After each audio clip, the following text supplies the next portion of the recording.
அனைவருக்கும் வணக்கம். இன்றைக்கு 10 நிமிடம் தாமதமாக தொடங்குகிறது. அனைவரும் பொறுத்தருள்க. ஆசிரிய பெருமக்களுக்கும் சான்றோர் பெருமக்களுக்கும் ஆய்வாளர் நண்பர்களுக்கும் மாணவ செல்வங்களுக்கும் என் முதற்கண் வணக்கத்தை தெரிவித்து அனைவரையும் வருக வருக என வரவேற்பதில் பெருமகிழ்ச்சி கொள்கின்றோம். சான்றோர் பெருமக்களே, சென்னை செந்தமிழ் மன்றத்தினுடைய 230வது நிகழ்வு இன்று தொடர்கிறது. வெற்றிகரமாக 230வது நிகழ்வு. இந்த 230வது நிகழ்விற்கு வருகை தந்துள்ள அனைத்து ஆசிரிய பெருமக்களையும் வருக வருக என வரவேற்கிறோம். இந்த 230வது திருக்குறளை கொண்டு தொடங்குகிறோம். இது 23வது அதிகாரமாக விளங்குகின்ற ஈகை என்ற அதிகாரத்திலிருந்து 10வது திருக்குறள். இந்த உலகத்திலேயே ரொம்ப பேரிழப்பை தருவது எது, ரொம்ப கொடுமையானது எது, நாம் விரும்பாதது எது என்று பார்க்கும்போது இந்த குறள் பதில் சொல்கிறது. என்ன அப்படி சொல்கிறது? சாதலின் இன்னாததில்லை, இனிததும் ஈதல் ஈயா கடை. ரொம்ப அழகாக சொல்லுகிறார். இறந்து போவதை காட்டிலும் ஒரு கொடுமையுடையது ஒரு பேரிழப்பு இருக்குமா உலகத்தில்? இல்லை. ஆனால் அதை காட்டிலும் ஒரு இழப்பு இருக்கிறது. அது என்ன? இந்த திருக்குறள் மிக அற்புதமாக சொல்கிறது. பிறருக்கு கொடை கொடுக்கும் செல்வ நிலை இசைவாக இல்லை என்றால், பிறருக்கு கொடை கொடுக்கும் செல்வ நிலை இசைவாக இல்லை என்றால் இறப்பு கூட இனிதாகவே இருக்கும். இறப்பு இனிதாக இருக்கும்போது அதைவிட கொடுமையானது எது எனில் பிறருக்கு உதவாது இருத்தல். அதுதான் ரொம்ப அழகாக சொல்லுகிறார். சாதலின் இன்னாதது இல்லை, இனிததும் ஈதல் ஈயா கடை என்று மிக அழகான செய்தியை ரொம்ப அற்புதமாக சொல்லி இருக்கிறார் திருவள்ளுவர். அந்த செய்தியோடு சான்றோர் பெருமக்களே, இன்றைக்கு 230வது நிகழ்வாக சென்னை செந்தமிழ் மன்றத்தில் நடந்தாலும் நாம் பன்னாட்டு அளவிலான ஆசிரியர் திறன் மேம்பாட்டு பயிற்சியில் இன்று 7வது நாளை எட்டியிருக்கிறோம். இந்த 7வது நாள் நிகழ்விற்கு அனைவரையும் வருக வருக என வரவேற்பதில் பெருமகிழ்ச்சி கொண்டு, இன்றைக்கு மிக அற்புதமான ஒரு பொருளை பற்றி நாம் அறிந்து கொள்ளப் போகிறோம். ஏற்கனவே நாம் அறிந்த செய்திகளாக இருந்தாலும் அந்த கருத்துக்களை பற்றி நேரடியாக களத்தில் நின்று போராடிய ஒருவர்தான் நம்மிடம் பேச போகிறார். அது என்ன? இன்றைக்கு உரிய பொருண்மை போர்க்காலமும் ஊடகங்களின் வகிபாகமும். நான் கூட கேட்டேன், வகிபாகம்னா என்ன? அவரே சொல்வாரு. அதனால நான் இங்கு அதை தவிர்க்கிறேன். எனக்கு சொல்லி இருக்கிறார். அந்த வகிபாகம் என்பது நமக்கு ஒரு புதிய சொல்லாட்சியாக தெரிகிறது. என்னை பொறுத்தளவுக்கு அது புது சொல்லாட்சி. எனக்கு முதலில் புரியவில்லை. அப்போ போர்க்காலமும் ஊடகங்களின் வகிபாகமும் நாம் தொடரை இணைத்து பார்க்கும்போது அதுக்கு உரிய சொல் என்னவாக இருக்கும் அப்படின்றது நம்ம மொழியில நம்ம இடத்துல வழங்குகிற பொருள் என்னவாக இருக்கும்ன்றது தெரியும். இப்படிப்பட்ட ஒரு போர்க்காலத்தின் ஊடகங்களினுடைய பங்களிப்பை பற்றி பேச நமக்கு வருகை தந்திருப்பவர் திருவாளர் தங்கராஜா பிரபாகரன். அந்த பேரை கேட்கும் போதே ஏதோ ஒன்று நமக்கு தெரிகிறது. திரு தங்கராஜா பிரபாகரன் அவர் பிரதம ஆசிரியராக இருக்கிறார். பிரதம ஆசிரியர்னா நம்ம முதன்மை ஆசிரியர். அதுவும் எதுல அப்படின்னு பார்க்கும்போது ஈழத்திலேயே முதல் நிலையில் நின்று வழங்குகின்ற உதயன் நாளிதழில் இவர் இப்படி முதன்மை ஆசிரியராக பணியாற்றி வருகிறார். இது யாழ்ப்பாணம், இலங்கை அப்படின்றது நமக்கு நன்றாகவே தெரியும். இவரை பற்றி நாம் பார்க்க வேண்டுமானால் ஈழத்தின் முதன்மையான நாளிதழான உதயன் பத்திரிகையினுடைய பிரதம ஆசிரியர், அதுதான் முதன்மை ஆசிரியர். முல்லைத்தீவு மாவட்டத்தை பூர்வீகமாக கொண்ட இவர் சிறு வயது முதலே யாழ்ப்பாணத்திலேயே வசித்து வருகிறார். இது என்ன சார் பெரிய அதிசயமா அப்படின்னு நல்லா கேட்கலாம். ஆனா அந்த மண்ணிற்குரிய சூழல் எப்படியெல்லாம் இருந்தது அப்படின்றது நாம பார்த்த அறிந்த செய்தியாக இருக்கிறது. தமிழில் முதுகலை மாணியான இவர் ஊடக கற்கை, சினிமா என்பவற்றில் டிப்ளோமா சான்றிதழ் பெற்றவராக திகழ்கிறார். கலை, இலக்கியம், சினிமா போன்ற துறைகளிலும் ஆர்வமும் ஈடுபாடும் கொண்டவர். இவர் இலக்கிய கூத்தாடி திரைப்படம், நெய்வேலி புத்தக கண்காட்சியை முன்னிட்டு நடத்தப்பட்ட குறும்பட போட்டியில் சிறந்த படமாக தெரிவானது அப்படின்ற அந்த செய்தி இவரை பற்றியானது. அதே போன்று இவர் இயக்கிய கிளிக் குறும்படம் பிரான்ஸ் குறும்பட போட்டியில் நடுவர்களின் விருப்பு விருதை பெற்றது, அதாவது வென்றது. தனது பல்கலைக்கழக காலத்தில் அம்பலம் என்ற சிற்றிதழை நடத்தியவர் இவர். பின்னர் சிற்றிதழ் நின்று போக இன்று வரை அம்பலம் பதிப்பகம் என்ற பதிப்பகத்தை நிறுவி அதன் வழியாக தேர்ந்த நூல்களை வெளியிட்டு வருகிறார் என்ற செய்தி மிகவும் நாம் போற்றத்தக்கது. 20 வருட காலமாக ஊடகப் பணியில் தொடர்கிறார். குறிப்பாக ஈழத்தில் போர் மேகம் சூழ்ந்திருந்த காலப்பகுதியில் இவர் ஊடகத்துறைக்குள் நுழைந்தது புலனாய்வு ஊடகத்துறையில் நிபுணத்துவம் பெற்று தற்போது கடந்த 5 வருடங்களாக உதயன் நாளிதழின் பிரதம ஆசிரியராக பணிபுரிந்து வருகிறார். இப்படிப்பட்ட இவருடைய பின்புலம் மிக அற்புதமான சூழலை தந்திருக்கிறது. இவரை அறிமுகப்படுத்துவதில் பெருமகிழ்ச்சி கொள்கின்றோம். மீண்டும் அனைவரையும் வருக வருக என வரவேற்று இந்த அவையை இன்றைய பயிற்றுனராக நமக்கு இருப்பவர் தங்கராஜா பிரபாகரன். அவரிடம் ஒப்புவித்து இடம் சாருகிறேன். நன்றி, வணக்கம்.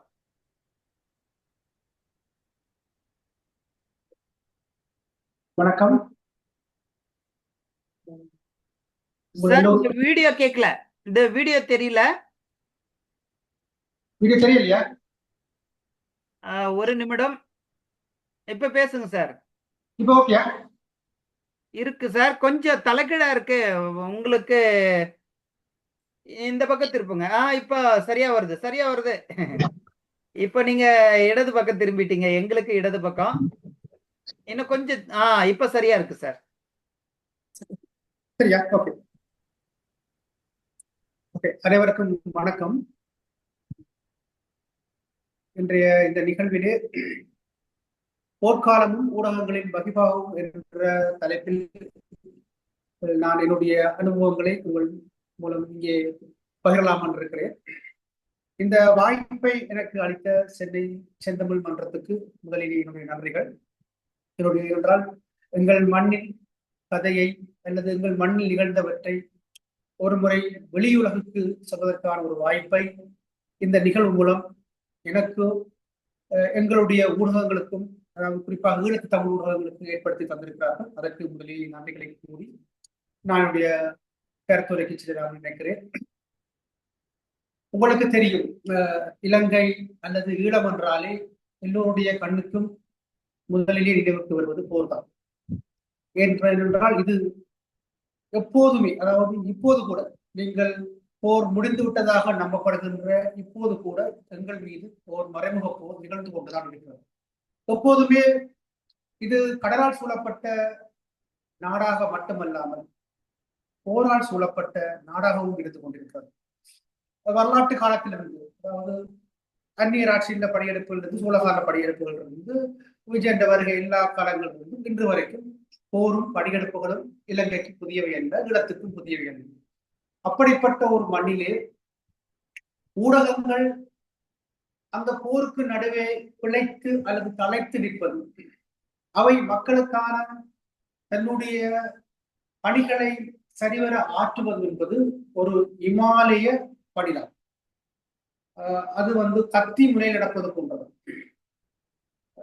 ஏற்கனவே தோழர் ரமேஷ் அவர்கள் குறிப்பிட்டது போல வகிபாகம் என்ற சொல்லாட்சியானது, அதாவது இந்த பங்களிப்பு என்ற பொருளிலே வரும். போர்க்காலத்திலே ஊடகங்கள் ஆற்றிய அல்லது மேற்கொண்ட பங்களிப்பு அல்லது அவையுடைய பணிகள் என்ற அடிப்படையிலே இங்கே பார்க்கிறது. ஜனநாயகத்தின் 4வது தூண் என்று சொல்லப்படுகின்ற ஊடகங்கள் வெறுமனே ஜனநாயகத்தை மட்டும் இங்கே கொள்வதில்லை. அவை மக்களின் குரலற்றவர்களின் குரலாக அவர்களின் வலிகளையும் வேதனைகளையும் உரிமைகளையும் வெளிப்படுத்தும் ஒரு வெளிப்பாட்டு சாதனமாக, ஒரு கருவியாக, ஒரு முதலுதவி பொருளாகத்தான் போர்க்காலத்திலே ஊடகங்களின் பயன்பாடு இங்கே இருந்தது. இலங்கையை பொறுத்த வரைக்கும் இந்த 40 வருட கால உள்நாட்டு போரை மையமாக, என்னுடைய கருத்துரை இந்த உள்நாட்டு போரை மையமாக வைத்துத்தான் இருக்க போகின்றது.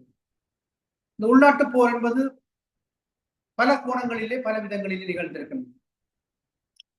இலங்கை இராணுவ நடவடிக்கைகள், இந்திய அமைதிப்படையுடைய நடவடிக்கைகள், உள்ளூர் போராளி குழுக்களுடைய நடவடிக்கைகள், அரசியல் ரீதியான நடவடிக்கைகள் என்ற அடிப்படையிலே இந்த போர்க்காலத்திலே ஒவ்வொரு வகையிலான தாக்கங்களை இந்த ஊடகங்கள் சந்தித்திருக்கின்றன, மக்களும் சந்தித்திருக்கிறார்கள். ஊடகங்கள் வேறு, மக்கள் வேறு என்று இல்லை, மக்களுக்காகத்தான் ஊடகங்கள். அந்த வகையிலே எங்களுடைய ஊடகத்தினுடைய வரலாற்றை சொல்வது ஊடகம் இல்ல. போர்க்காலத்திலே ஒரு ஈழத்து தமிழ் ஊடகம் சந்தித்த வலிகளையும் வேதனைகளையும் பதிவு செய்வது பொருத்தமானது என்னது. எங்களுடைய உதய ஊடகம் 1985ஆம் ஆண்டு நவம்பர் மாதம் 27ஆம் தேதி தன்னுடைய முதலாவது இதழை பிரசுரித்தது. 85ஆம் ஆண்டு என்பது மிக மிக இக்கட்டான ஒரு காலப்பகுதி. அந்த காலப்பகுதியிலே தான் போராட்டம் தன்னுடைய முனைப்பை பெற்றிருந்தது.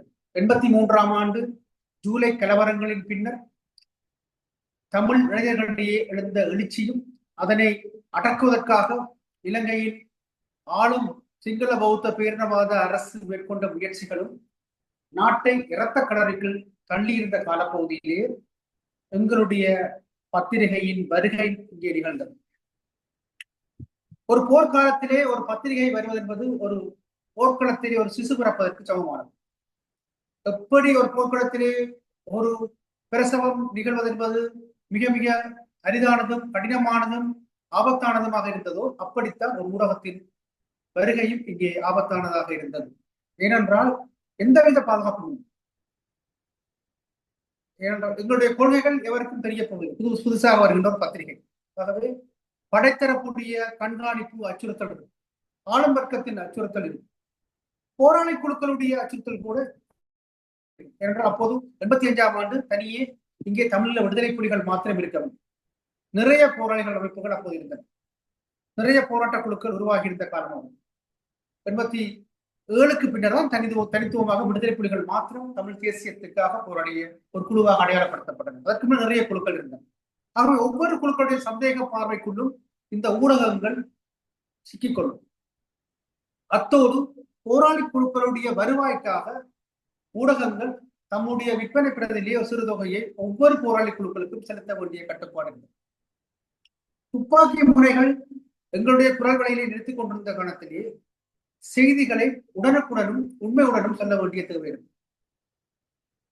அதே இன்னொரு நெருக்கடி எங்களுக்கு இருக்கிறது என்றால், அந்த காலத்திலே 1985ஆம் ஆண்டிலிருந்து 2000 ஆண்டு வரை கிட்டத்தட்ட ஒரு 15 வருட காலத்திற்கு இங்கே மின்சாரம் இருக்கவில்லை, தொலைபேசி வசதி இருக்கவில்லை, அடிப்படை வசதிகளை உணவு இருக்கவில்லை, பொருளாதார தடை விதிக்கப்பட்டிருந்தது. யாழ்ப்பாணத்துக்கும் உங்களுக்கு யாழ்ப்பாணத்தோடு இலங்கையுடைய வரைபடம் உங்களுக்கு தெரிந்திருக்கும்.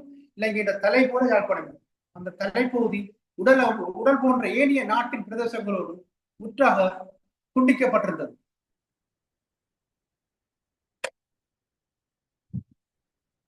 ஆகவே எந்தவித வெளியுலக தொடர்பும் இல்லாமல், ஆனால் வெளியுலக செய்திகளையும் சொல்ல வேண்டிய நிர்பந்தம் எங்களுக்கு இருந்தது. ஊடகங்கள் மட்டும்தான் தமிழ் மக்களுக்கான வெளியுலக வாசலை திறந்து வைத்தது. நமக்கு கிடைக்கின்ற வளங்களை கொண்டு செய்திகளை நாங்கள் சேகரித்தோம். இப்போ உதாரணமாக என்னுடைய ஊடக பணி 20 வருடங்கள். ஆனால் நான் சொல்ல போகின்ற இந்த ஊடகங்களுடைய வகிபாகத்துடைய கதை அல்லது அவருடைய வரலாறு என்பது 40 வருடங்களுக்கான வரலாறு. ஆகவே என்னுடைய ஊடக அனுபவத்தை மாத்திரமல்லாமல் என்னுடைய வாசக அனுபவத்தை இணைத்துத்தான் இந்த கருத்துரையை நான் இங்கே முன்வைக்கிறேன். நான் ஆரம்பத்திலே ஒரு வாசகராக இருந்த போது நான் பார்த்த ஊடகங்கள், அதன் பின் அந்த ஊடகத்துறைக்குள் இருந்த போது நான் ஒரு ஊடகராக இருந்த போது இந்த ஊடகத்தினுடைய வகிபாவை பற்றி இணைத்துத்தான் இந்த கருத்துரை வைக்கப்படுகிறது. ஆகவே பொருளாதார தடை, அடிப்படை வசதிகளின்மை, காகிதாயின் தட்டுப்பாடு, அச்சுப்பொருள்களுக்கான தட்டுப்பாடு, எல்லாவற்றையுமே இன்னும் ஒன்று இருந்தது தணிக்கை. அரசாங்கம் தணிக்கை செய்யப்பட்ட செய்திகளை மாத்திரம்தான் வெளியிட எங்களுக்கு அனுமதி அளித்தது. ஆனால் தணிக்கைக்கு ஒரு செய்தியை அனுப்புவதென்றால் கொழும்பிலே தான் ஒரு பாதுகாப்பு அமைச்சு இருந்தது. இங்கிருந்த ஒரு செய்தி, அதாவது வெளியுலக தொடர்பு துண்டிக்கப்பட்ட காலத்திலே இங்கிருந்த செய்திகள் இங்குள்ள படை முகாமுக்கு அனுப்பப்பட்டு, அங்கிருந்து கொழும்புக்கு அனுப்பப்பட்டு, அங்கிருந்து பாதுகாப்பு அமைச்சுக்கு அனுப்பப்பட்டு, அவர்கள் அதை சரிபார்த்து, அவர்கள் அதை வெட்டி கொட்டி தணிக்கை செய்து இதைத்தான் பிரசரிக்கலாம் என்று மீண்டும் எங்கள் கைகளுக்குள் வந்து சேர்வதற்குள் ஒரு செய்தி செத்து போன செய்திகளைத்தான் பிரசுரிக்க வேண்டிய ஒரு கட்டம். ஆனால் அந்த தணிக்கைக்குள்ளும் சில வேளைகளில் நாங்களே சிலவற்றை சுய தணிக்கை செய்து கொண்டு வெளியிடுவதும் உண்டு. ஏனென்றால் சில செய்திகள் உடனுக்குடன் அறியத்தான் மக்கள் விரும்புவார்கள். வெறுமனே நாங்கள் ஒரு செத்த செய்திகளை கொடுக்கின்ற ஒரு செத்த பத்திரிகையாக இருப்பதற்கு நாங்கள் விரும்பவில்லை. உங்களது சக ஊடகங்களும் விரும்பவில்லை. ஆகவே அந்த காலத்திலே அவை சுய தணிக்கை முறையையும் செய்து கொண்டிருந்தது. அதுவும் கத்தி மேல் நடப்பது உண்டாம். சில வேளைகளில் அந்த செய்திகள் சாதிக்கினால் அது எமது ஊடகத்துக்கே ஆப்பாகிவிடும். அப்படி ஒரு சம்பவம் உங்களுக்கும் நிகழ்ந்தது. 2000ஆம் ஆண்டளவில் ஆனிரவு படைத்தளம் மீது விடுதலை நடத்திய தாக்குதல் சம்பந்தமான செய்திகளை பிரசுரித்தமைக்காக அப்போது ஜனாதிபதியாக இருந்த சந்திரிகா அம்மையாரின் உத்தரவின் பேரில் எங்களுடைய நிறுவனம் 6 மாதங்கள் இழுத்து மூடப்பட்டது, சீல் வைக்கப்பட்டது. 6 மாதங்களாக எங்களுடைய பொருள்களை நசுக்கப்பட்டது. இப்படியான ஆபத்துகளை நாங்கள் சந்தித்தபடிதான் அந்த காலத்திலே ஊடக பணியை நிகழ்த்தியிருந்தோம். ஒரு போர்க்காலத்திலே என்ன நிகழும் என்று உங்களுக்கு தெரியும். சாவு நிகழும், இடப்பெயர்வுகள் நிகழும், குண்டுவீச்சுகள் நிகழும், மருத்துவ உதவிகள் தேவை, மக்களுடைய குரல்களை வெளியுறவுக்கு சொல்ல வேண்டிய தேவை இருக்கு, மக்களுக்கு நிகழ்கின்ற மனித உரிமை பிரச்சனைகளை பதிவு செய்ய வேண்டிய தேவை இருக்கு. அதிலே இந்த போர் பற்றிய நிறுத்தி போருக்கான சமாதான முயற்சிகளுக்கான முன்னெடுப்புகளை செய்ய வேண்டிய பொறுப்பும் ஊடகங்களும் தான் அப்போது சுமத்தப்பட்டிருந்தது.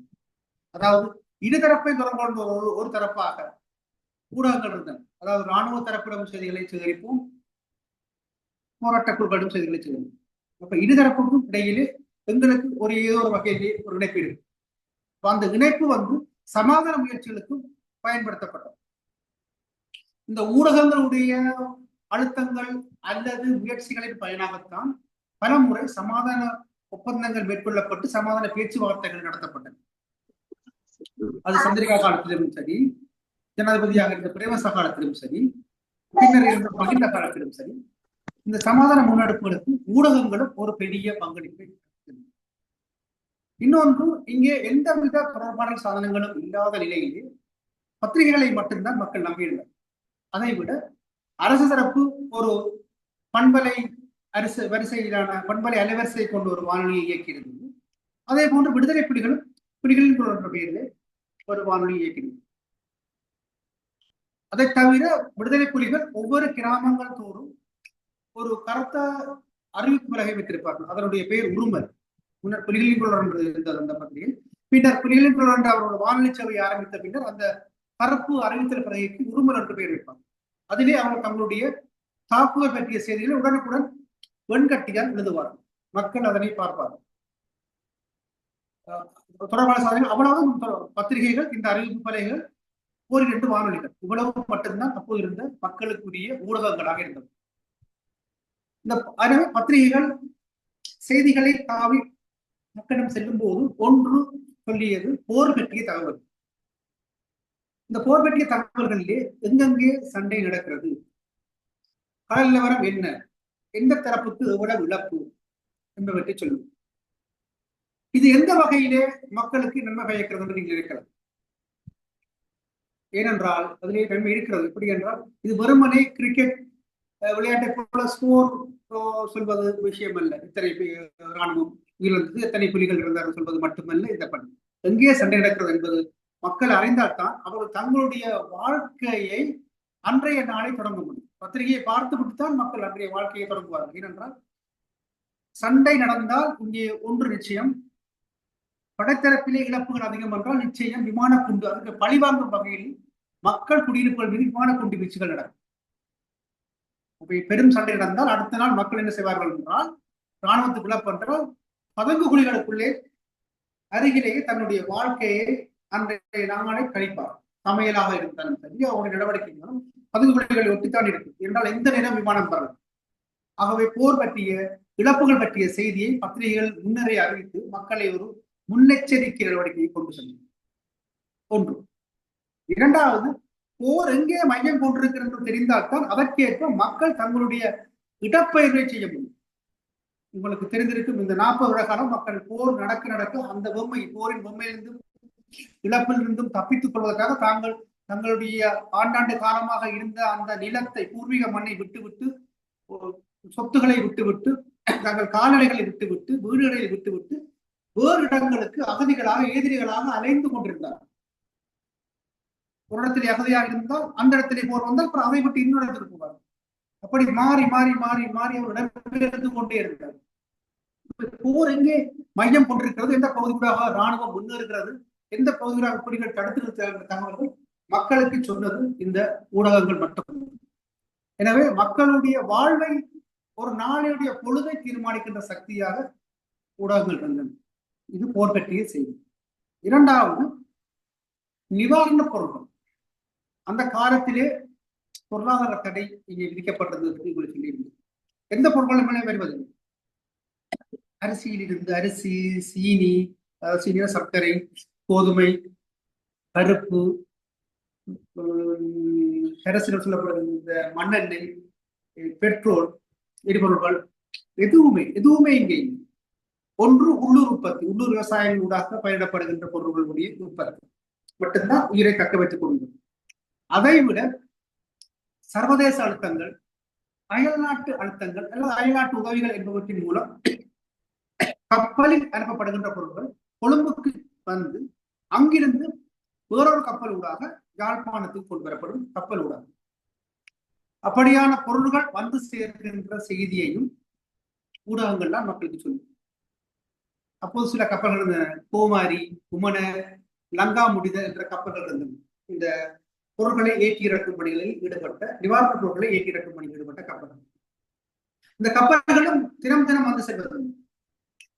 அவை வாரத்துக்கு ஒரு முறை அல்லது 2 வாரத்துக்கு ஒரு முறை அல்லது மாதத்துக்கு ஒரு முறை தான் வரும். அப்போ அந்த கப்பல்கள் வருகின்ற செய்தி என்பது மக்களுக்கு, அதாவது வறண்டு கிடக்கிற ஒரு பாலைவனத்திலே ஒரு துளி மழை விழுந்தால் எப்படி மகிழ்வை உண்டாக்குமோ அப்படி அவருடைய வாழ்வை துளிர்க்க வேண்டும். ஆகவே அந்த கப்பல்கள் வருகின்ற செய்தியை, எப்போது நிவாரணம் பொருள் வருகிறது, எங்கெங்கே அவை, அது இந்தியாவிலே ரேஷன் கடை என்று சொல்வார்கள், இங்கே பல்நோக்கு கூட்டுறவு சங்கம் என்று சொல்வார்கள், சங்க கடைகள் சொல்வார்கள். இந்த ரேஷன் கடைகளிலே எந்தெந்த கடைகளிலே நிவாரண பொதிகள் வழங்கப்படும், யார் யாருக்கு வழங்கப்படும் என்ற விவரங்களை எல்லாம் அப்போது சொன்னது இந்த ஊடகங்கள். ஊடகங்களை பார்த்துவிட்டு மக்கள் பைகள் எடுத்துக்கொண்டு ரேஷன் கடைக்கு வருவார்கள். தேவையான பொருட்களை, தங்களுக்கு கிடைக்கின்ற பொருட்களை, தேவையான பொருட்கள் இல்லை, கிடைக்கின்ற பொருட்களை வாங்கி கொண்டு வந்து தங்களுடைய அடுத்த வாழ்வியலை தக்க வைப்பதற்கான போராட்டத்திலே ஈடுபட்டுக் கொண்டார். தனியே ஆயுதங்களூடாக போராடுவது தான் போராட்டம் அல்ல. அவருடைய வாழ்க்கையை தக்க வைப்பதற்கான போராட்டம் ஒரு மிகப்பெரிய போராட்டம். அதுதான் மிகப்பெரிய போராட்டம். அவருடைய பிள்ளை குட்டிகளை இந்த உணவு பண்டங்கள் இல்லாத அடிப்படை செய்தார்களே எப்படி கொண்டு செல்ல வேண்டும் என்ற ஒரு போர் மிகப்பெரியது. அதை இந்த மக்கள் நிகழ்த்தினார்கள். அதற்கு ஊடகங்கள் துணை புரிந்தது. நமது பொருளாதார துறையை வெல்வதற்கு அடுத்த கட்டமாக என்ன செய்தோம் என்றால், ஓகே, நீங்கள் அந்நிய பொருட்கள், அதாவது நிவாரண பொருட்களை மட்டும் கையேந்தி கொண்டிருந்தால் இந்த மக்களுடைய வாழ்வு வேறு விதமாக மாறும். அதாவது இப்போது எப்படி பலஸ்தீனத்திலே ஒரு துளி உணவுக்காக அந்த சின்ன சிறு பிஞ்சுகள் கையேந்தி கொண்டிருக்கிறார்களோ அப்படி நாங்களும் கையேந்தி கொண்டிருக்க வேண்டிய நிலை வந்தது ஒவ்வொரு பொருளுக்கு. ஆகவே உள்ளூர் உற்பத்தியை பெருக்க வேண்டும் என்ற எண்ணத்தை ஊடகங்கள் மக்களிடம் கிடைக்கத் உள்ளூர் உற்பத்திக்கு என்ன செய்யணும்? குறுகிய காலத்திலே அதிக விளைச்சலை உண்டு பண்ணக்கூடிய பயிர்களை விளைவித்தல். அதாவது சிறுதானிய பயிர்கள் தான் மிக குறுகிய காலத்திலே விளைவிக்கக்கூடிய சிறுதானிய பயிர்களை விளைவித்தல், சிறுதானிய உணவு வகைகளை சமைப்பு முறைகளை மக்களுக்கு தெரியப்படுத்துது. அடுத்தது இன்னொன்று ஈழம் என்றால் எங்களுக்கு இன்னொரு விஷயம் வரும், பனைகள். இங்கே பனைகள் எங்களுடைய அடையாளம். பனம்பொருள்களை எப்படி எங்களுடைய வாழ்வியலை வளப்படுத்தும் பொருளாக மாற்றுதல். உதாரணமாக ஒரு 5-6 வருடங்கள் எங்களுக்கு சோப் இல்லை, உடல்களை துவைப்பதற்குரிய சோப் அரசாங்கம் நிறுத்தியிருந்தது. மிக மிக அரிதாகத்தான் வந்து சேரும்.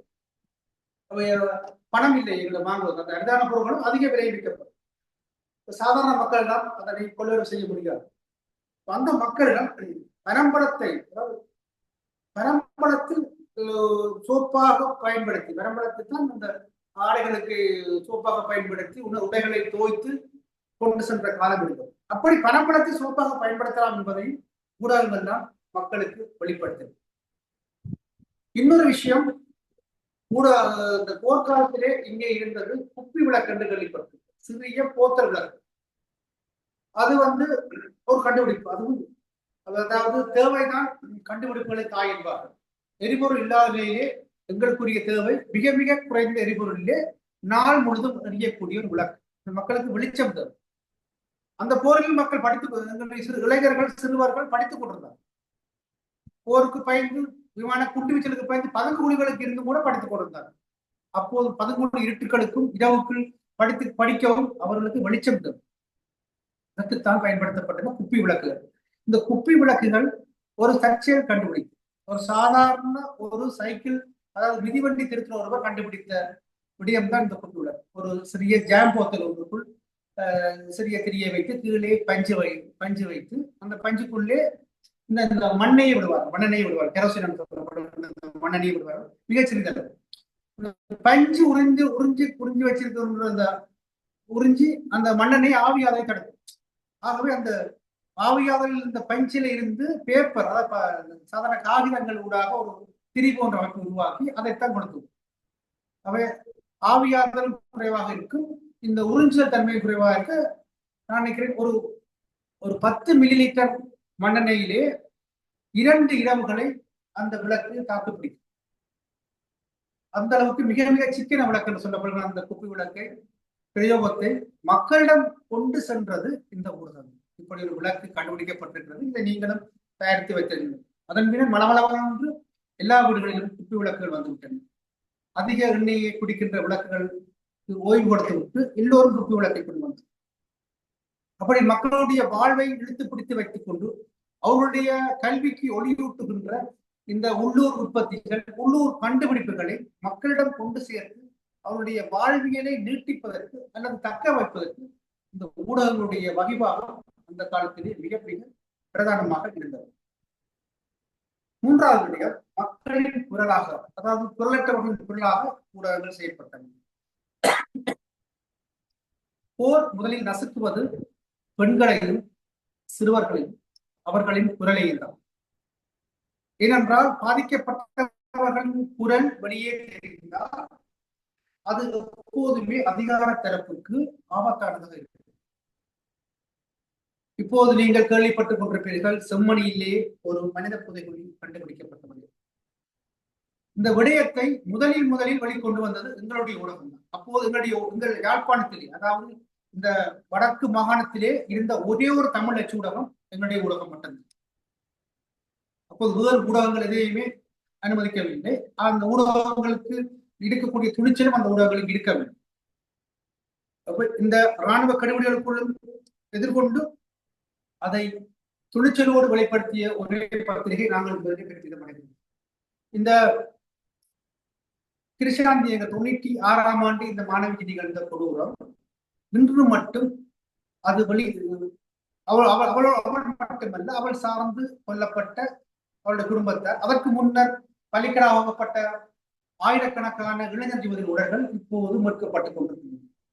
இந்த செம்மணியுடைய முதல் தோண்டுகை அல்லது அகழ்வு, அதனை பதிவு செய்தல், அது கிருஷ்ணானுடைய கொலை எல்லாவற்றையுமே எங்களுடைய ஊடகங்கள் ஊடகத்தான் மக்கள் அறிந்து கொண்டார்கள். அதன் மூலமாக தான் மக்களிடையே அது பற்றிய செய்திகள் பரவின, ஒரு விழிப்புணர்வு உருவானது, மக்கள் எழுச்சி கொண்டார்கள். அதை செம்மணி அகல வேண்டும் என்று போராட்டம் நடத்தினார்கள். அகலப்பட்டது, உண்மைகள் வெளியிலே வந்தன. இப்போது 2ஆம் கட்டமாக ஊடகங்கள் தான் வெளிக்கொண்டு வந்தன.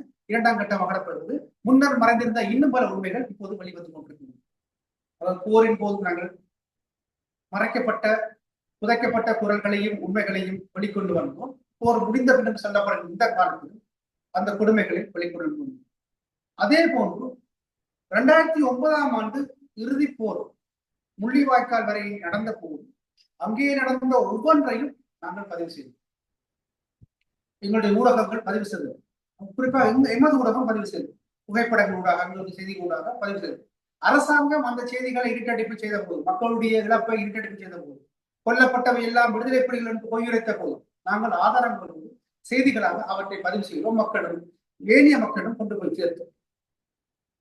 அது அந்த மக்கள் மீதான எழுச்சியையும் அவர்களுக்கு உதவி செய்ய வேண்டும் என்ற உணர்வையும் இங்கு மட்டுமில்லாமல் புலம்பெயர் தேசங்களிலும் நம்முடைய சகோதர நாடான இந்தியாவில் தமிழ்நாட்டிலும் ஒரு பெரும் கொந்தளிப்பை உருவாக்குவதற்கு இந்த ஊடகங்கள் தான் காரணம். அந்த கொந்தளிப்பின் அழுத்தத்தால் தான் இறுதிப் போரிலே கைது செய்யப்பட்ட ஏனைய மக்களையாவது அந்த அரசாங்கம் உயிரோடு விடுவித்தது. இல்லாவிட்டால் அத்தனை பேரையுமே கொண்டிருக்கு. ஆகவே என்ஜிஓரை காப்பாற்றியதற்கு கூட இந்த ஊடகங்களுடைய பங்களிப்பு மிக மிக அதிகம். அதாவது 85ஆம் ஆண்டிலிருந்து 2009 மட்டும் எங்களுடைய ஊடகம் இந்த மக்களுடைய உயிரை காப்பாற்றுவதிலும், அவர்களுடைய இழப்புகளை சொல்வதிலும், அவர்களுக்கு நேர்ந்த அநீதிகளை வெளிப்படுத்துவதிலும் மிக மிக பாத்திரமான பங்களிப்பை வழங்கியது. அதே நேரம் இன்னொரு விஷயத்தை நான் இங்கே குறிப்பிட வேண்டும். ஊடகங்களுக்கு என்று சொல்லி சில ஒழுக்க நெறிகள் இருக்கின்றன. என்னென்ன விஷயங்களைத்தான் செய்யலாம், என்னென்ன கட்டுப்பாடுகளை மீறி செய்யக்கூடாது, அது ஊடக தர்மத்தை மீறி செய்யணும்னு சொல்லுவாங்க. அது சரி. ஒரு உதாரணமாக, பாதிக்கப்பட்டவருடைய முகங்களோ புகைப்படங்களோ பிரசுரிக்கக்கூடாது, சந்தேக நபர்களாக சொல்லப்படக்கூடிய பெயர்களையோ அடையாளங்களையோ வெளிப்படுத்தக்கூடாது, சந்தேக நபர்கள் யார் என்று மற்றும் வாசகர்கள் புரிந்து கொள்ளக்கூடிய வகையிலான சமுச்சைகளை புலப்படுத்தக்கூடாது என்பன போன்ற சில விடயங்களை ஒழுக்க தர்ம நெறிகளாக கொள்வார்கள். ஆனால் இந்த ஒழுக்க நெறிகள் எல்லாமே எல்லாவற்றுக்கும் பொருத்தப்பட்டது. நாங்கள் சில விடயங்களில் இந்த ஒழுக்க நெறிகளை தெரிந்தும் கிடைத்தோம், அதனை மீறினோம். ஏனென்றால் ஊடகம் என்பது பக்கச்சார்பு இன்மையாக செயல்படவில்லை. ஆனால் அது ஒரு ஒழுக்க நெறி. ஆனால் பக்கச்சார்பின்மை என்பது என்ன? உதாரணமாக, ஒரு சிறு குழந்தையை ஒரு வெறி பிடித்த வேட்டை நாய் கடிக்க வருகிறது. அந்த நேரத்திலே நாங்கள் பக்கச்சார்பு என்று சொல்லிவிட்டு அந்த நாய் அந்த குழந்தையை கடித்து குதறுவதை பார்த்துக் கொண்டிருக்க முடியாது. அது பக்கச்சார்பு என்று சொல்ல முடியும். அந்த குழந்தையை அந்த வெறி பிடித்த வேட்டை நாய் கடிக்க விடாமல் தடுத்து நிறுத்துவதுதான் பக்கச்சார்பு. அதுதான் நடுநிலை, அதுதான் நீதி. பக்கச்சார்பின்மையா நீதியா என்ற கேள்வி வரும்போது நீதியின் பக்கம் நிற்கனா பக்கச்சார்பின்மை. ஆகவே நாங்கள் நீதியின் பக்கம் நிற்க முடிவு செய்வோம். ஊடகங்கள், அதாவது போர்க்காலத்திலே வந்த தமிழ் ஊடகங்கள் அத்தனை, அவற்றை கொள்கைகள் வாரியாக இருக்கலாம், ஆனால் அத்தனை ஊடகங்களும் நீதியின் பக்கமே நின்றன, மக்களின் பக்கமே நின்றன. அதிகாரத்தின் அத்தனை கொடுமைகளையும் தோல்வித்து காட்டின. ஆகவே குரலற்றவர்களுக்கு குரலாக இந்த ஊடகங்கள் செயற்பட்டதால் தான் இன்றைக்கும் ஜெனீவாவிலே போர்க்குற்ற விசாரணைகளை வைக்க வேண்டும் என்ற குரல்கள் வைக்கப்படுவதற்கான ஆதாரங்கள் நம்முடைய பத்திரிகைகளிலும் நரக்குகள் இருந்துதான் திரட்டப்படுகின்றன. எங்களுடைய பத்திரிகைகளை பிரசுரித்த புகைப்படங்கள் இருந்துதான் அந்த ஆதாரங்கள் முன்வைக்கப்படுகிறது. அதை விட சனல் போர் என்ற ஒரு தொலைக்காட்சி நிறுவனத்துடைய வீடியோ ஆதாரங்கள் தான் இந்த போர்க்குற்றச்சாட்டுக்கு முன்வைக்கப்பட்டது. அந்த ஆதாரங்கள் இங்கிருந்து எடுக்கப்பட்ட காணொலிகள் ஊடாகத்தான் சனல் போருக்கு கையளிக்கப்பட்டது. அதற்கு எங்களுடைய ஊடகங்களும் எங்களுடைய ஊடகக்காரர்களும் தான் உயிரை கொடுத்துழைத்தார், தங்கள் உயிரை திட்டமிட மதித்துழைத்தார். அப்ப இந்த மூடுண்ட இருண்ட காலத்திலே ஒரு மக்களுடைய சிறு நம்பிக்கை கீட்டாக இருந்தவை ஊடகங்கள் மட்டுமே. நாங்கள் பேனாக்களால் போராடி கொண்டோம். மக்களுக்கு என்ன செய்ய வேண்டும் என்று இங்கே அடிப்படை வசதிகள் இல்லாத நேரத்திலும் நாங்கள் யோசித்துக் கொண்டோம். நான் வேலை சொன்னேன், பொருளாதார தடை இங்கே விதிக்கப்பட்டது, காகிதாதி அச்சு பொருட்கள். ஆனாலும் பத்திரிகை வந்து கொண்டது. இங்கே கிடைக்கின்ற என்னென்ன பத்திரிகை தாள்கள் இருக்கின்றோ அத்தனையிலும் அச்சிட்டோம். இந்தியாவிலே நோட்டு புத்தகம் சொல்வார்கள், அதாவது கோடு அடித்த அந்த நோட்டு புத்தகம், இங்கே கொப்பிகள் சொல்லுவோம். அந்த நோட்டு புத்தகங்களை கூட பிடித்தெடுத்து நாங்கள் அதை அச்சிடும் தாளாக மாற்றி அதிலே எங்களுடைய பத்திரிகை வெளிவந்த காலம் கிட்டத்தட்ட 2 வருடங்கள் அப்படித்தான் வந்து. அதாவது பொது சுற்றும் தாள், அலங்கார தாள்கள், என்னென்ன தாள்கள் இருக்கணும் அத்தனையிலுமே பத்திரிகையை பிரசுரித்து விட்டு மக்களிடம் கொண்டு சேர்க்க வேண்டும் என்பதுதான் கொள்கையாக இருக்கிறது. ஒரே நோக்கம் அதுதான். அந்த நோக்கத்தை நாங்கள் இன்று மட்டும் கடைபிடிக்கிறோம். அடுத்தது சமாதானமும் ஊடகங்கள். இந்த போர்க்காலத்திலே வெறுமனே மக்களுக்கு ஊடகங்கள் ஒரு அறிவிப்பு, ஒரு கண்காணிப்பு, வெறுமனை பார்வையாளர் மட்டும் ஊடகங்கள் இருந்தது. ஒரு அறிவுரை சொல்லுவனாக ஊடகங்கள் மக்களுக்கு ஏதாவது நன்மை செய்ய வேண்டும், இந்த பொல்லாத போரை இந்த உலகிலிருந்து ஒழிக்க வேண்டும், எங்கள் நாட்டிலிருந்து தவிர்க்க வேண்டும் என்பதற்கு ஊடகங்கள் உழைக்கும். நான் ஏற்கனவே சொன்னதன்படி போரில் ஈடுபட்ட இருதரப்புகளோடு ஏதோ ஒரு வகையிலே நாங்கள் தொடர்பு கொண்டிருந்தோம். அதாவது அரசரப்போடு தொடர்பு கொண்டிருந்ததாக நாங்கள் துரோகிகளும் அல்ல, புலிகளோடு தொடர்பு கொண்டதாக நாங்கள் பயங்கரவாதிகள் என்று அரசரப்பும் கருதுவது. எப்படியோ ஊடக தரப்பு தகவலையும் பெற்றுக்கொள்ளக்கூடிய வசதி இருந்தது. அந்த நேரத்திலே இருதரப்பை நாங்கள் அணுகி இது பற்றிய போர் பற்றிய அழிவுகளையும் அதனால் ஏற்படும் விளைவுகளையும் இதை நிறுத்தினால் என்ன நடக்கும் என்பதை தெரியப்படுத்தும். அதேபோல் வெளியுறவுகளுக்கும் தூதரகங்களுக்கும் இந்த போர் பற்றிய செய்திகளை நாங்கள் வெளிப்படுத்தியிருந்தோம், கடிதங்கள் மூலமாக தெரியப்படுத்தினோம். அந்த அழுத்தங்களும் அல்லது அந்த இதுகளும் இருதரப்பு தகவல் பரிமாற்றங்களும் சமாதான உடன்படிக்கைக்கு இவர்களை கொண்டு வர வைத்தது. குறிப்பாக சந்திரிகா காலத்தில் நடந்த சமாதான உடன்படிக்கையிலே எங்களுடைய பத்திரிகையின் அப்போதைய ஆசிரியர்கள் பணியாற்றியிருந்தார். நோர்வே முன்னெடுத்திருந்த சமாதான உடன்படிக்கையை நேரடியாக எங்களுடைய பத்திரிகையின் அப்போது இருந்த ஆசிரியர் நோர்வே சென்று மட்டும் அதில் கலந்து கொண்டிருந்தார். சில ஆலோசனைகளையும் சமாதானத்தில் பேச்சுக்களில் ஈடுபட்ட தரப்புகள் எங்களிடம் பெற்றுக் கொண்டனர். உதாரணமாக அப்போது சமாதான தூதுவராக இருந்த சமாதான பேச்சுவார்த்தை தூதுவராக நோர்வேயை சேர்ந்த எரிக் சோல்கே என்பவர் நியமிக்கப்பட்டிருந்தார். அவர் ஒவ்வொரு முறை யாழ்ப்பாணம் பெறும்போது இங்குள்ள ஊடகங்களுடைய கருத்தை அறிவார். அந்த கருத்துக்களை அறிந்து அதன் பின்னர் தான் இந்த பேச்சுவார்த்தையுடைய நிகழ்ச்சி நிரல் வடிவமைக்கப்படும். இப்போதும் இங்கே வருகின்ற சகல தூதுவர்களும் இங்கே உள்ள ஊடகங்களிடம் மக்களோட நிலை பற்றி அறிவதற்கு ஊடகங்களைத்தான் கேட்பார். ஆகவே இங்கு உள்ள மக்களுடைய நிலையை வெளியுலகுக்கு சொல்லி அவர்களுடைய இழப்புகளையும் வலிகளையும் வேதனைகளையும் வெளிப்படுத்தி அதற்கு ஒரு தீர்வாக சமாதானம் அல்லது அவர்களுடைய இயல்பு வாழ்க்கை திரும்ப வேண்டும் என்பதனை செய்தது இந்த ஊடகங்கள். அதே போன்று இன்னொரு விடயத்தை வெளியிட்டிருக்கிறது. போரிலே தமிழ் மக்களுடைய பூர்வீக நிலங்களை கையகப்படுத்திய இலங்கை அரச படைகள் அந்த காணிகளில் தங்களுடைய பாதுகாப்பு உயர் வலயம் என்ற பெயரிலே கையகப்படுத்தி தங்களுடைய படை முகாம்களையும் தங்களுடைய விவசாய நிலங்களையும் தங்களுடைய சொகுசு மாளிகைகளையும் தங்களுடைய விகாரை போன்ற மத வழிபாட்டிடங்களையும் அமைத்துக் கொண்டு அதை பிடித்து வைத்துக் கொண்டு மக்களை மிரட்டியிருந்தார். அந்த காணிக்குரியவர்கள் அகதிகளாக அறிந்து கொண்டிருக்கையில் எங்கிருந்தோ வந்த படைத்தரப்பு அந்த காணியிலிருந்து முழு சுகபோகங்களை அனுபவித்துக் கொண்டிருந்தது, இப்போதும் அனுபவித்துக் கொண்டிருக்கிறது. அப்படியாக கையகப்படுத்தப்பட்ட காணி பற்றிய விவரங்களை வெளிப்படுத்தி அது மீண்டும் அந்த மக்களுக்கே கொண்டு செல்ல வேண்டும் என்ற அழுத்தத்தை முன்வைத்ததும் எங்களுடைய ஊடகங்கள். அந்த அழுத்தத்தின் வெளிப்பாடாக மக்கள் போராட்டம் வாங்கினார். தங்களுடைய எமது நிலம் எமக்கு வேண்டும் என்பதுதான் அந்த கோஷமாக இருந்தது. அந்த கோஷம் யாழ்ப்பாணத்தின் வலிவடக்கு பகுதியில் இருந்து முல்லைத்தீவின் கேப்பாபிலவ் என்ற பகுதி வரை எதிரொலித்தது. உங்களுக்கு தெரியும், இந்த போராட்டங்களின் விளைவாகத்தான் அரசாங்கம் தனக்கு நெருக்கீடு வரும், சர்வதேசத்தின் கேள்விகளுக்கு பதில் சொல்ல வேண்டி வரும் என்ற பயத்திலே சில அந்த அச்சத்தின் விளைவாக சிறு பகுதிகளாக அந்த உயர்வாத வழியுள்ள காணிகளை விடுவித்தது. இப்போதும் விடுவித்துக் கொண்டிருக்கிறது. இன்னும் விடுவிக்க வேண்டிய பகுதிகள் ஆயிரக்கணக்கான ஏக்கர்கள் இருக்கின்றன. அவற்றுக்காக மக்கள் போராடி கொண்டிருக்கிறார்கள். ஊடகங்களும் குரல் கொடுத்துக் கொண்டிருக்கின்றன. எந்தெந்த காணிகள் இன்னும் கையகப்படுத்தப்பட்டு இருக்கின்றன, இவற்றை நாங்கள் விடுவிக்க வேண்டும் என்பது பற்றியும் ஊடகங்கள் சொல்லிக் கொடுத்திருக்கின்றன.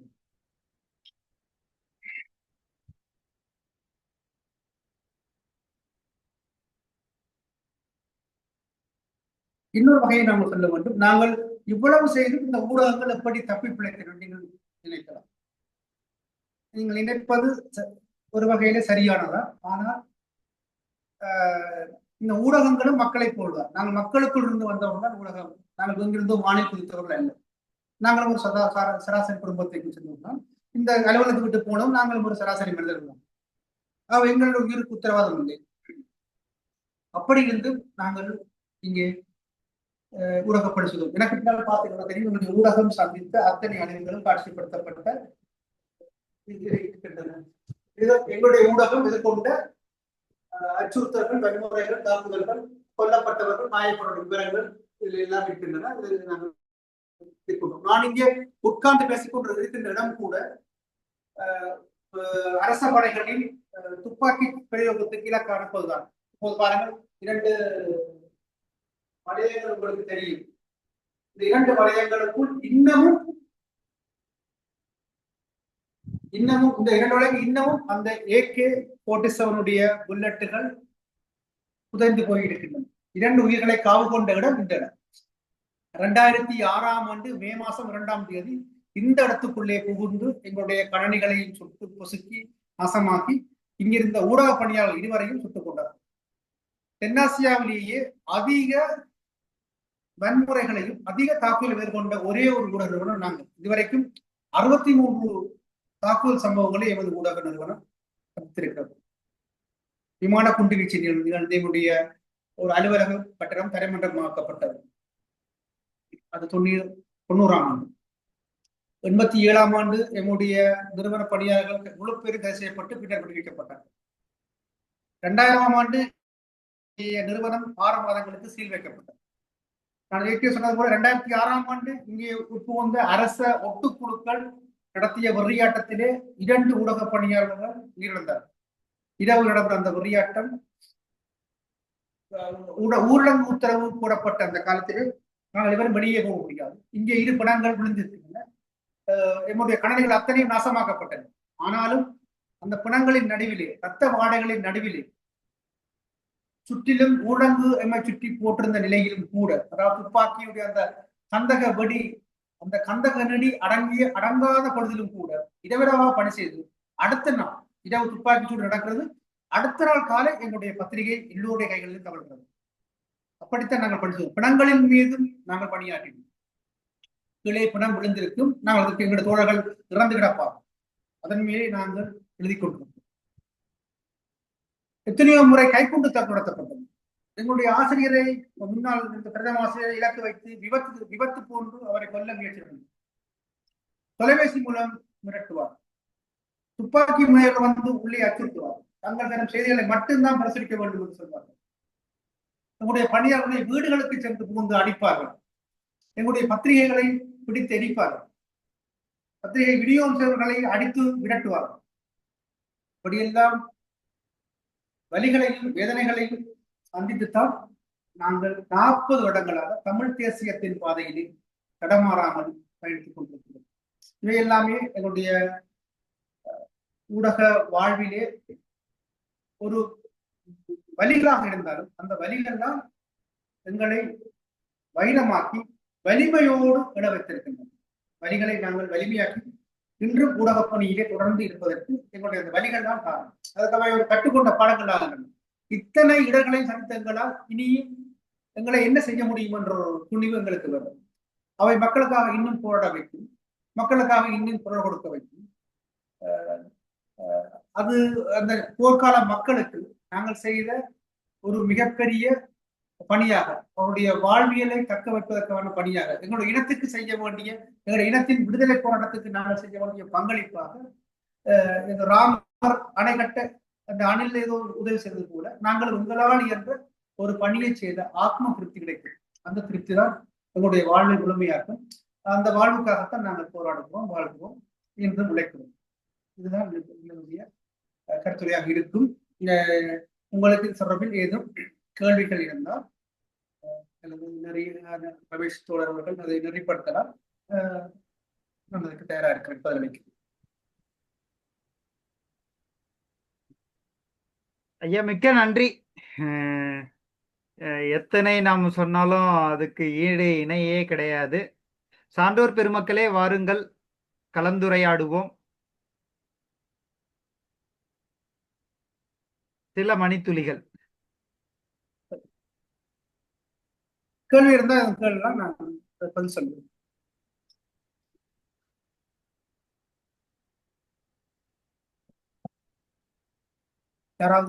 யாராவது பேசலையா?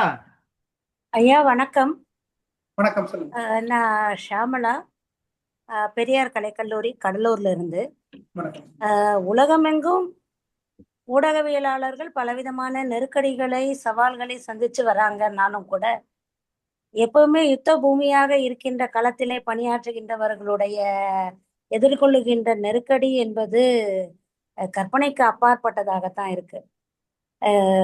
உங்களுடைய உரை கேட்கும்போது ஒரு மனதுக்குள்ள ஒரு கணம், இந்த இடத்துல எப்படி மக்கள் வாழ்ந்திருப்பாங்க, இந்த மாதிரியான ஒரு நெருக்கடியிலையும் நீங்கள்லாம் எப்படி ஒரு துணிவா பணியாற்றி கொண்டு வந்திருக்கிறீங்க அப்படின்னு பார்க்கும்போது அந்த ரொம்ப உறைஞ்சி போற மாதிரியான சில விஷயங்கள் எல்லாம் நம்ம நிறைய விஷயங்கள் கேள்விப்பட்டு இருக்கோம். இப்ப இந்த மாதிரி தருணங்கள்ல யுத்த களத்திலே பெண் ஊடகவியலாளர்கள் பங்களிப்பு எப்படி இருக்கு? ஒரு ஊடகவியலாளராக உங்களுடைய அனுபவம், அதாவது பெண்கள் எதிர்கொள்ளுகின்ற சவால்கள் ஒரு ஊடகவியலாளராக, அதை பற்றி கொஞ்சம் சொல்லுங்க ஐயா. ஏன்னா ஒரு ஆண் எதிர்கொள்வதற்கும் பெண் எதிர்கொள்வதற்குமான பாரிய வேறுபாடுகள் இருக்கு இல்லையா?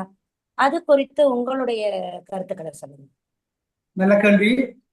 உண்மையிலே போர்க்காலத்திலே எங்களுடைய நிறுவனத்தில் கூட பெண் ஊடகங்களாக இருந்தார்கள். அதே நேரம் வேறு ஊடகங்களிலும் இருந்தார்கள். ஆனால் எங்களுடைய சமூகம் ஆரம்பத்திலே உங்களுக்கு தெரியும், அதுவும் யாழ்ப்பாண சமூகம் ஒரு பெண்ணடிமைத்தனம் கொஞ்சம் அதிகமாகவே இருந்த சமூகம் தான். ஆனால் இந்த போராட்டம் அவை எல்லாவற்றையுமே தலைகளாக மாற்றியது.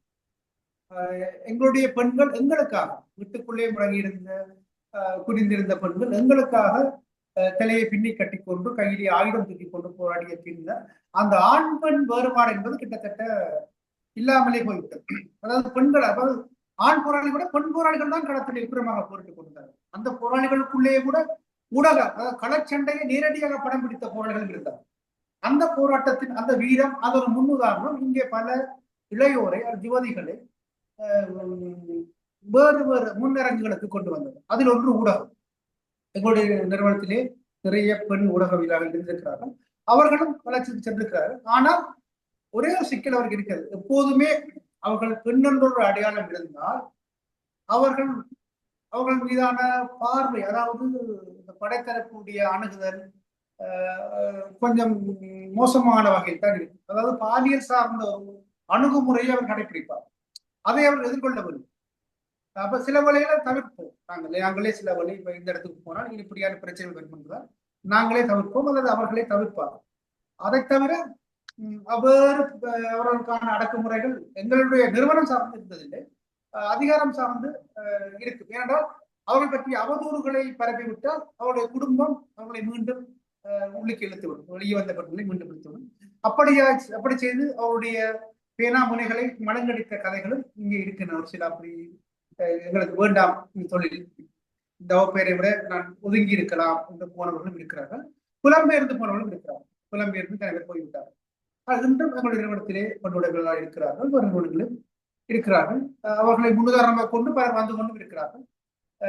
இப்போது யாழ் பல்கலைக்கழகத்திலே ஊடக கற்றல் துறை என்ற பாடநிலை இருக்கிறது. அங்கிருந்து நிறைய ஊடகம் கற்ற மாணவர்கள் வெளியேறார்கள். இந்த முறை 60 மாணவர்கள் அதிலே இந்த வருடத்தில் தெரிவு செய்யப்படுகிறார். அவர்களே 57 மாணவர்கள் பெண்கள், 3 பேர் தான் ஆண்கள். அப்ப அந்த 57 பேரும் இனி ஊடகத்துறைக்குள்ளே ஒரு பெரிய அலையாக வருவார்கள். முதலும் வந்திருக்கிறார்கள், இனி ஒரு பெரிய அலை இருக்கும். வருங்காலத்திலே இந்த ஈழத்து ஊடகத்துறையை ஆளுவது பெண்களாக மட்டுமே இருக்கும் என்பது கூட உண்மையாக இருக்கும். இன்னொரு தொடர்புடைய ஒரு வினா, புலம்பெயர்ந்து போயும் இருக்காங்க ஏராளமான இலங்கை வாழ் மக்கள். இதில் நார்வே போன்ற நாடுகளில் இருந்து கொண்டு இலங்கைக்காக பணியாற்றுகின்ற இந்த ஊடகவியலாளர்கள், அவங்களுக்கு உங்களை விட இந்த களத்துக்கு நேரடியா வரலைன்னாலும் அங்க இருந்தபடியாக பணியாற்றுகின்ற அந்த ஒரு நிலைமையும், இங்கு களத்திலிருந்து நீங்கள் செய்கின்ற இதற்குமான அவர்களுக்கும் உங்களுக்குமான உறவுகள், இந்த மாதிரியான விஷயங்கள் உங்களுக்கு ஒரு சாதகமான அம்சம் தானே? ஒரு வகையில் சாதகமான அம்சம் தான். எப்படின்னு சொன்னால், இப்ப எங்களுக்குரிய வழிகாட்டிகளை இங்கிருந்து அனுபவம் மிக்க ஆற்றல் மிக்க பலர் புலம்பெயர்ந்துவிட்டார்கள். எங்களுடைய நிறுவனத்தில் இருந்த செய்தி ஆசிரியர்கள் இருவர் புலம்பெயர்ந்து, ஒருவர் சுவிட்சர்லாந்தில், ஒருவர் பிரான்சில் இருக்கிறார். அதே போன்று ஒருவர் நோர்வேயில் இருக்கிறார், இன்னொருவர் இந்தியாவில் இருக்கிறார். அப்படி எப்படி ஒரு இடமா திக்கிச்சாக சிதறிக்கிறார். ஆனால் நாங்கள் அவர்களுக்கு ஏதாவது இங்குள்ள பத்திரிகைகள் ஏதாவது இடர்கள் இருந்தால் அவர் கடந்த காலங்களை கேட்டுக்கொள்வோம். அவர்கள் தங்களுடைய அனுபவங்களை சொல்வார்கள், எங்களை வழிப்படுத்திக் கொண்டுதான் இருக்கிறார்கள். ஒரு மானசீகமாக அங்கிருந்து வழிப்படுத்துவார்கள். அதே நேரம் அங்கிருந்து அவர்கள் கட்டுரைகளை எங்களுக்கு அனுப்புவார்கள், எங்களுடைய நிலையங்களை எதிர்ப்பார்கள். இன்னும் ஒரு வசதி அவர்கள் இருக்கிறது. நாங்கள் உள்ளில் இருந்து எழுத முடியாத சில விஷயங்களை, நாங்கள் பேச முடியாத பேசா பொருள்களை அவர்கள் அங்கிருந்து பேசக்கூடிய ஒரு சூழல் இருக்கிறது. ஆகவே அவர்களுடைய பெயரிலே நாங்கள் இங்கே கட்டுரைகளை பிரசுரிக்கலாம் அவருடைய நாட்டை போல். ஆகவே அவர்களும் துணிச்சலாக எழுதக்கூடியதாக இங்கிருந்தால் அவருடைய குடும்பங்களுக்கு அச்சுறுத்தல் இருக்கிறார். ஆனால் அங்கே இருப்பது பாதுகாப்பான சூழல் என்பதால் அவர்கள் அங்கே எழுதி கொண்டிருக்கிறார்கள். நாங்களும் இங்கிருந்து எங்களுடைய அனுபவங்களை அவருடைய நாட்டிலே வெளிவரும் தமிழ் ஊடகங்களுக்கு அனுப்பி கொண்டிருக்கோம். அப்ப இது ஒரு கொள்ளலும் கொடுத்தலுமான, அது பண்டமாட்டி முறையிலான ஒரு தொடர்பாடலாக எங்களுக்கு இருக்கும், ஒரு பணியாக இருக்கிறது. அது ஒரு வகையில் ஆரோக்கியமானதும். இன்னொரு வகையிலே பார்த்தால் புலம்பெயர்க்கும் ஊடகவியலாளர்கள் தங்களுடைய முன்னிய அனுபவங்களை வைத்துக் கொண்டு, அந்த நில உருக்களை மனதிலே வைத்துக் கொண்டு இப்போதைய நாட்டின் நிலவரத்தை எழுத முற்படுவது ஒரு கள யதார்த்தத்துக்கு மாறாக சில வழி இருக்கு. அவர் அங்கிருந்து நிறுத்திக் கொண்டு எழுதுவார்கள். சில வழி இங்கே இன்னும் ஒரு போராட்டம் வெடிக்க வேண்டும் என்று கூட அங்கிருந்து இருக்கின்ற சில எங்களுடைய உடவியலாளர்களே வேறு சில உடவியலாளர்கள் எழுதுவார்கள். அது களத்துக்கு எதிரான, எங்களுக்கு இங்குள்ள மக்களுக்கு பாதகமான விளைவை உண்டாக்கிய நிகழ்வுகளும் நடந்திருக்கின்றன. ஒரு வகையில் பெரும்பாலும் சாதகம், ஆனால் ஒரு சில பாதகங்களும் இருக்கின்றன.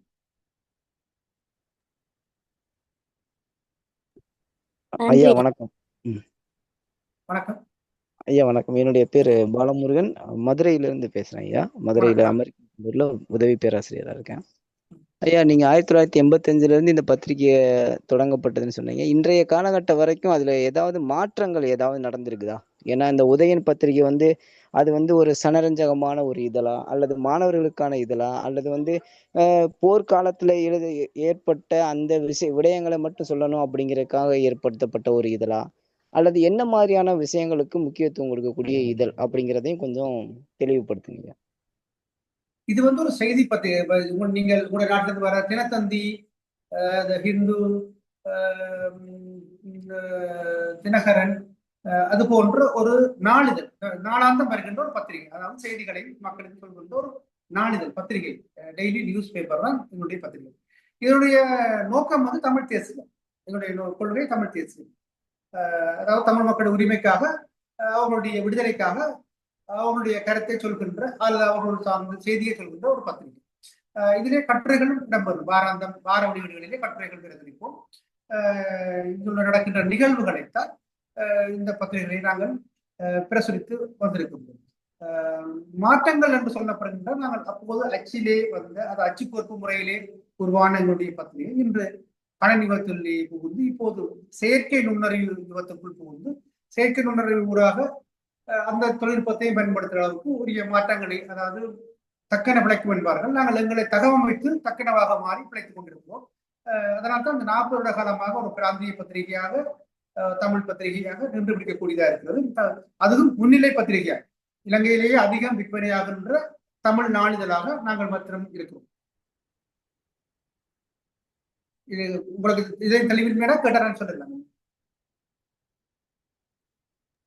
ஐயா நான் பயனுள்ள தகவல் தாங்க, நன்றிங்க, தெரிந்து கொண்டேன் ஐயா, நன்றி நன்றி. வேற எதுவும் கேள்விகள்?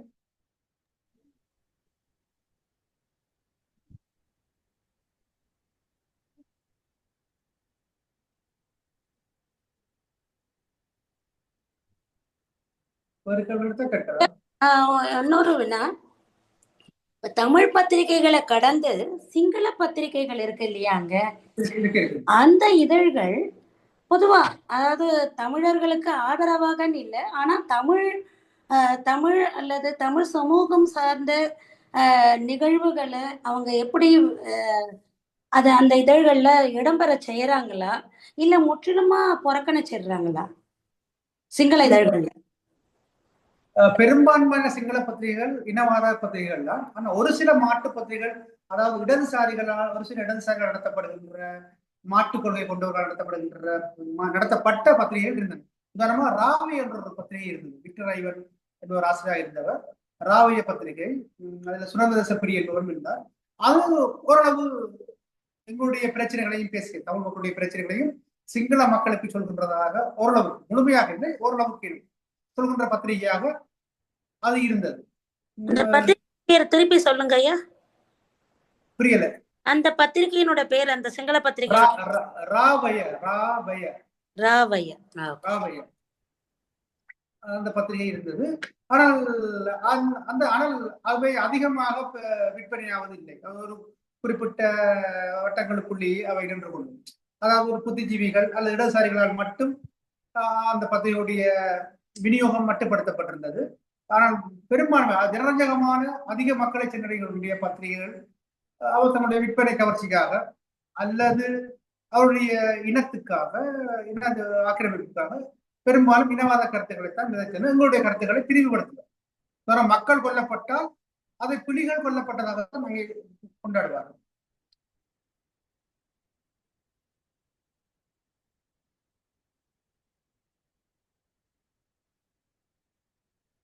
வேறு கேள்விகள்?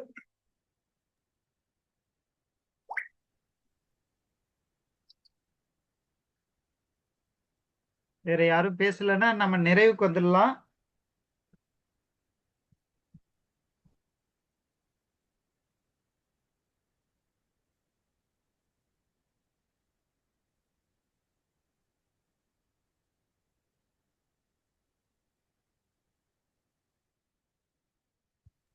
ஐயா வணக்கம் ஐயா, பெயர் சிவகுமார்.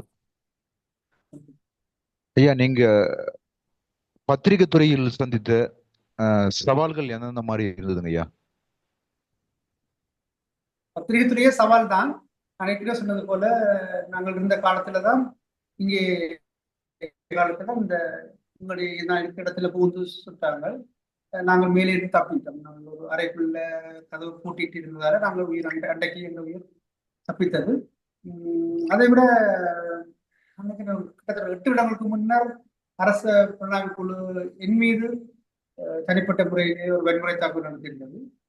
கடந்த 20 வருடங்களுக்கு முன்னர் விடுதலை புலிகளின் தலைவர் பிரபாகருடைய படத்தை நாங்கள் பிரசுரித்தமைக்காக என்னை கொழும்பு குற்ற புலனாய்வு பிரிவினர், அங்கே 4ஆம் மாடின்னு சொல்வார்கள், அதுதான் அதிகுச்சமான பயங்கரமான விசாரணை நடக்கக்கூடும், அங்கே என்னை அழைத்து கிட்டத்தட்ட 4 மணி நேரம் விசாரித்து அந்த படம் ஏன் பிரசுரித்தோம்னு சொல்லி ஒரு பெரிய அழுத்தத்தை தந்து விட்டார்கள். அதை விட வழக்கு ஒன்று, அந்த படத்தை பிரசுரித்தார்கள், வழக்கு கொடுத்தார்கள். நாங்கள் அந்த வழக்கை வெற்றிகரமாக தள்ளுபடி செய்ய வைத்து விட்டோம். அப்படி நிறைய இருக்கும் சவால்கள் இருக்கு. நாங்கள் அரசாங்கத்துக்கு எதிராக ஏதாவது எழுதினால் எங்களுடைய வருமானங்களை குறைக்கின்ற மாதிரி விளம்பரங்களை கட்டுப்படுத்துவார்கள். எங்களுக்கு எதிரான பிரச்சாரங்களை, தனிப்பட்ட அவதூறுகளை பரப்பி விடுவார்கள். அப்படி நிறைய சவால்களை எதிர்கொண்டுதான் செய்ய வேண்டும். சவால் இருக்கும்னு தெரிந்தால் இந்த துறைக்குள்ளே வந்தோம். அது எங்களுக்கு நான் ஏற்கனவே சொன்னது போல இதற்கு முன்னர் உயிரை கொடுத்து எங்களுடைய முன்னோடிகள், இந்த ஊடக பணி செய்தவர்கள் ரத்தம் சிந்தி உழைத்த இந்த ஊடகத்திலே அவர்கள் சந்தித்ததை விட நாங்கள் சந்திக்கின்ற சவால் ஒன்றும் பெரிதல்ல. அப்ப அதனால அது எங்களுக்கு அது சவாலாக தெரியவில்லை.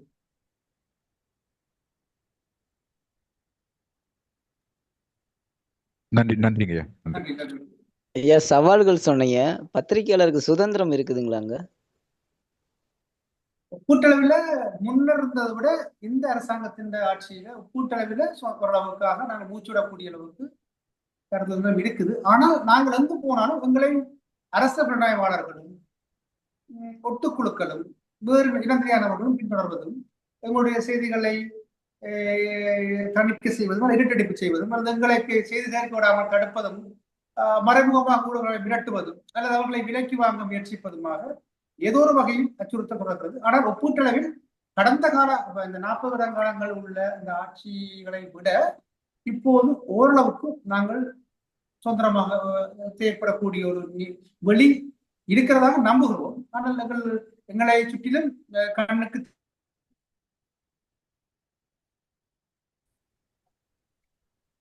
நன்றிங்க. நன்றி. நன்றி நன்றி.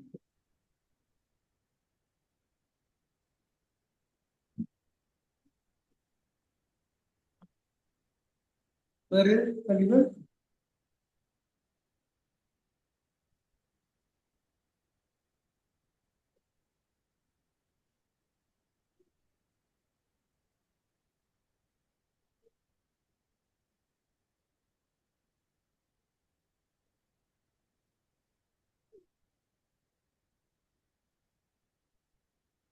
ஐயா மிக்க நன்றி. ரொம்ப அற்புதமான செய்திகள். அது அற்புதம் சொல்லக்கூடாது, ஏன்னா ரத்தமும் சதையுமாக சிதைந்த அந்த இரத்தத்தோடும் அதோடு உயிரோடும் விளையாடிய அந்த அரசாங்கம், இது எந்த நேரத்திலும் நமக்கு அது நினைத்தாலே வலிக்கும். அந்த வழிகளில் நின்று வீரமாக செயல்பட்ட எல்லோருக்கும் எங்கள் மனமார்ந்த வணக்கங்கள். ஒரு நாடுக்கு படையெடுத்த உடனே என்ன பண்ணுவாங்க, போற வழியில இருக்கிற எல்லா உணவு பயிர்கள் என்னென்ன இருக்கோ அத்தனையும் அழிச்சிடுவாங்க. ஆனா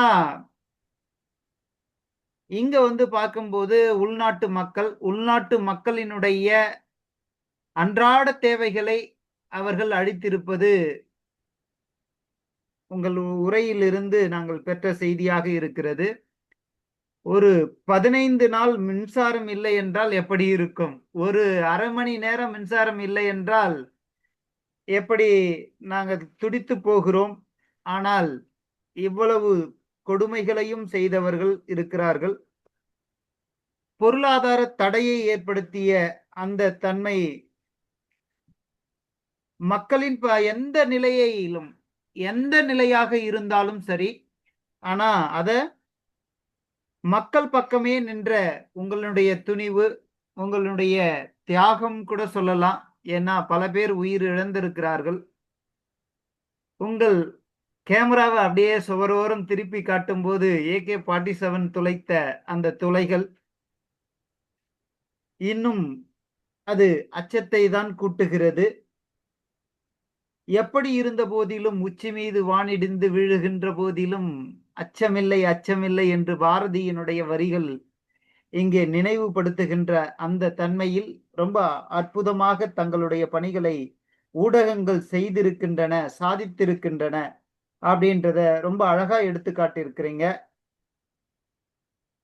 அது இன்னொரு வகையில நம்ம பார்க்கும்போது எத்தனை பொருளாதார தடை விதித்தாலும் ஆனால் செய்தித்தாள்கள் வந்து கொண்டே இருந்தன.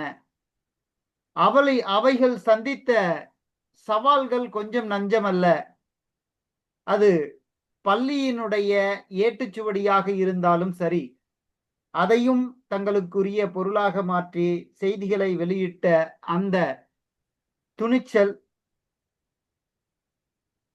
இப்படி செய்ததனுடைய விளைவுதான் இன்றைக்கும் அது ஆவணமாக இருக்கிறது என்பதை எடுத்துக்காட்டிய விதம்.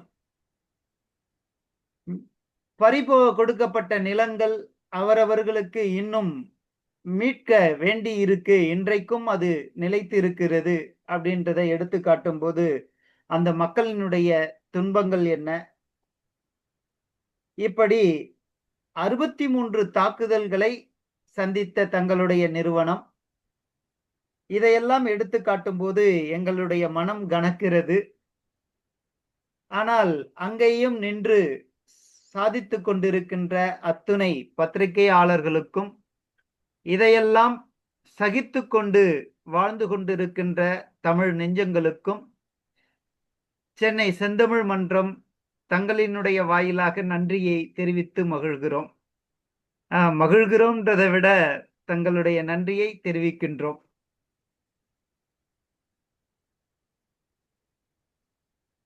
அது மட்டுமல்ல, இன்றைக்கு வருகை தந்து சிறப்பித்துக் கொண்டிருக்கின்ற அத்துணை ஆசிரிய பெருமக்களுக்கும் சென்னை செந்தமிழ் மன்றத்தின் சார்பில் நன்றியை தெரிவித்து, மீண்டும் நாம் 18ஆம் தேதி 7 மணிக்கு சந்திப்போம்.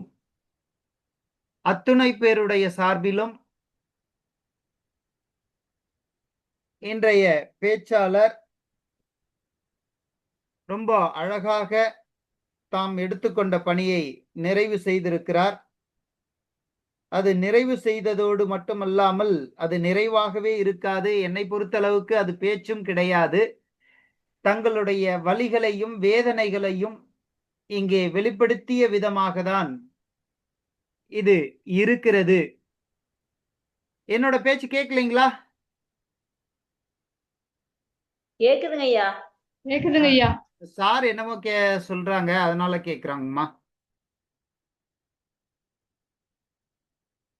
இந்த அற்புதமான நிகழ்விற்கு திரு தங்கராஜா பிரபாகரன் அவர்கள் ரொம்ப அற்புதமாக அந்த காட்சிகளையும், அந்த காட்சிகளோடு வலிகளையும் வேதனைகளையும் சவால்களையும் பிணங்களுக்கு இடையில் நின்று, இரத்த ஆறுகளுக்கு இடையில் நின்று தங்களுடைய பணியை செவ்வனே நிறைவேற்றிய அந்த துணிச்சலையும் பாராட்டி அத்துணை பேருடைய சார்பிலும் நன்றியை தெரிவித்து இடம் சாருகிறோம். மீண்டும் நாம் 18ஆம் தேதி 7 மணிக்கு சந்திப்போம். இடையில் சற்று நின்று போன நியூஸ் 7 தொலைக்காட்சியிலிருந்து வந்த மரிய ரீகன் திரும்பவும் பேச ஒப்புக்கொண்டிருக்கிறார். 18ஆம் தேதி மாலை 7 மணிக்கு சந்திப்போம். நன்றி, வணக்கம். இந்த நிகழ்வை நிறைவு செய்கிறோம். அனைவருக்கும் நன்றி, வணக்கம்.